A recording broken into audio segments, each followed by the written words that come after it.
এখন ঘড়ির কাঁটায় সন্ধ্যে ৬টা আর দিনটা হচ্ছে আজকে মঙ্গলবার। তো তোমাদের দাদাভাইয়ের সাথে এতক্ষণ ধরে আমি একটু ঝগড়া করছিলাম, ঝামেলা করছিলাম, রাগ করে অনেকক্ষণ কথা বলছিলাম না।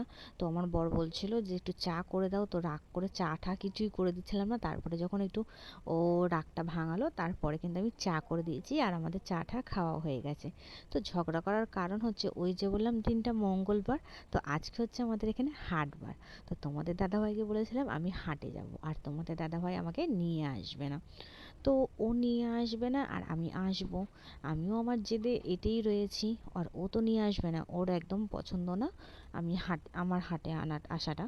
তার কারণটা তোমাদের বলি, যে কেন পছন্দ না। যেহেতু আমাদের এখানটা একটু গ্রাম সাইড, তো এখানে হাট বারে সব বেটা ছেলেরাই হাটে আসে।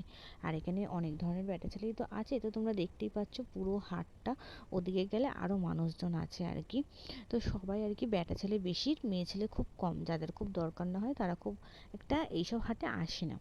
তো সেই কারণে আর আমার তো খুব ভালো লাগে বাজার ঘাট করতে, তো সেই জন্য আমি বলেছি আমি হাটে যাব।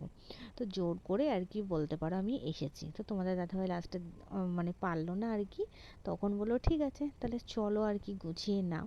তাই কোনো রকম একটা গুছিয়ে রেডি হয়ে চলে এসেছি। এখানে হাট বাজার টাজার করা তো আমাদের হয়েও গেল, আর এখানে একটু মাছ দেখছিলাম, মাছ নেব। তো একটা রুই মাছ নিলাম গোটা 2 কেজি ওজনের, তো ফ্রিজে থাকবে, হয়ে যাবে। আর এখানে দেখতেই পাচ্ছ হাটটা তোমরা একটুখানি, আর সব কিন্তু মানে পুরুষ মানুষ, মেয়ে ছেলে কিন্তু খুবই কম আছে। তো যাই হোক, হাট বাজার টাজার তো করা হয়ে গেছে, চলো এবার বাড়ির দিকে সোজা। তো হ্যালো বন্ধুরা, শুভ সকাল। তো কালকে তো বাড়ি এসে আর ভ্লগ করিনি, তার কারণ হচ্ছে গিয়ে কালকে আসার সময় মামাদের বাড়িতে দেখলাম নন্দাই এসছে, তাই ওদের সাথে একটু গল্প টল্প করতে করতে না সময় চলে গেছিলো, সেই জন্য আর বাড়ি এসে আর ভ্লগ করিনি। তারপর আমাদের এখানে যেহেতু কালকে সরস্বতী পুজো, তো একটু প্যান্ডেল ট্যান্ডেলগুলো করা হচ্ছিলো বলে একটু সেটা নিয়ে একটু প্রবলেম হচ্ছিলো, সেই জন্য আর কি ভ্লগ করিনি।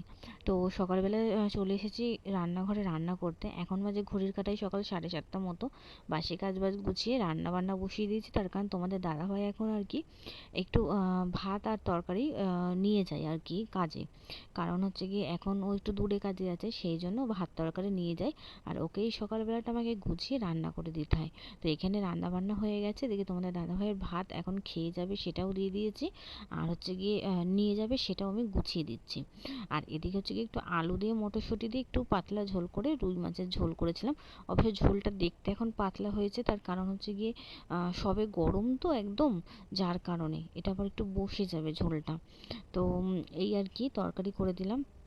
আর এখন অনেক কদিন হয়েছে তোমাদের সাথে সেরকমভাবে ডেলি ভ্লগগুলো শেয়ার করা হয় না, তো ভাবলাম যে এই ইয়েতেই একটা ডেলি ভ্লগ তোমাদের সাথে শেয়ার করি। তো তোমাদের দাদাভাই অনেক কদিন হয়েছে এখন দূরে কাজে যায়, এইভাবে টিফিন দিয়ে দিতে হয়। আর আজকে সকালবেলা একটু ঘুম থেকে উঠতে দেরি হয়ে গেছে, মানে 7টা 18 বাজে তখন জানো আমি ঘুম থেকে উঠেছি। যেহেতু কিছুটা কাজ আমি রাতে গুছিয়ে রাখি বলে সকালে উঠে অত তাড়া থাকে না, ফটাফট করে রান্নাটা বসিয়ে দিতে পারি। কিন্তু প্রচণ্ড পরিমাণে দেরি হয়ে গেছিলো আজকে ঘুম থেকে উঠতে। না হলে কি হয়, দুটো করে তরকারি করি, একটা ভাজা ভুজা বা কিছু। বাড়ি ছিল, শাকও ছিল, কিন্তু শাক করতে পারলাম না সময়ের অভাবে। যেহেতু ওর টাইম হয়ে যাচ্ছে মানে কাজে যাওয়ার জন্য, সেই জন্য আর সময়ের অভাবে আর শাক ঠাকগুলো করলাম না। তো যাই হোক, এইভাবেই আমি আর কি টিফিনটাকে গুছিয়ে দিই, তরকারিটা আর কি এরকম একটা প্লাস্টিকের মধ্যে তুলে দিই, যেহেতু ব্যাগে করে সাইকেল করে নিয়ে যায়। তো সেই কারণে আর কি যাতে তরকারিটা পুড়ে জামা কাপড় টাপড়ে না লাগে, সেই জন্য আমি ওকে এইভাবে আর কি গুছিয়ে টুছিয়ে দিই। তো এরকমভাবে টিফিন গুছিয়ে কিন্তু আগে আমরা স্কুল লাইফে নিয়ে যেতাম, এটা গুছিয়ে দিই তো কি আর স্কুল লাইফের কথা মনে পড়ে। যাই হোক, এখানে তোমাদের দাদাভাইয়ের ব্যাগটাই আমি আর কি গোছাচ্ছি, মানে এক এক করে গামছা টামছা যা যা দরকার সেইগুলো আর কি গোছাচ্ছি। আর এখানে এসছে এই যে ফোনটু সোনা, দেখো কিভাবে আমার মানে ক্যামেরার সামনেই একে বসতে হবে। মানে আমার মনটু বড্ড দুষ্টু হয়ে গেছে জানো তো, একে যতবার তাড়িয়ে দেবো ততবার ঠিক আমার ক্যামেরার সামনে আসবে। দেখো একবার তাড়িয়ে দিলাম আবার চলে এসছে, তাহলে কি বলতে হয় তাই বলো। এইবার বকতে হয় না, তাই আমি বকলাম ওকে। তো এদিকে কিন্তু ব্যাগটা আমার গোছানো হয়ে গেছে, দেখতেই পাচ্ছ তোমরা আমি গুছিয়ে টুছিয়ে দিচ্ছি। আর জলের বোতলে জলটা ভরে জলের বোতলটা ঢুকিয়ে দিলেই আর কি হয়ে যাবে। তো জলের বোতলে এই যে জলটাকে ভরে এখন একটু মানে জলটা দিয়ে দেবো। তো এবার ব্যাগ গোছানো কিন্তু কমপ্লিট হয়ে গেছে।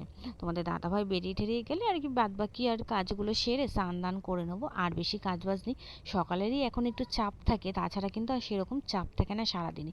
এই যে সকালবেলা এখন কাজে চলে যাবে তোমাদের দাদাভাই, তো ও চলে যাবে কাজে, আর হচ্ছে গিয়ে আমি এবার হচ্ছে গিয়ে স্নান দান করে ব্যাস, আর সারাদিন আর তেমন কোনো কাজ থাকে না। তো যাই হোক, এখানে তোমাদের দাদাভাই আমাকে বললো একটু সাইকেলটা একটু ধরো, তো ও বেরিয়ে যাবে। আর আজকের ওয়েদারটা কিন্তু জানো তো একটু মেঘলা মেঘলা। আর আজকে হচ্ছে গিয়ে সরস্বতী পুজো কিন্তু জানো। তো তোমাদের সরস্বতী পুজো কেমন কাটছে অবশ্যই জানিও, আমাদের আর কেমন কাটবে এই সারা দিনটাই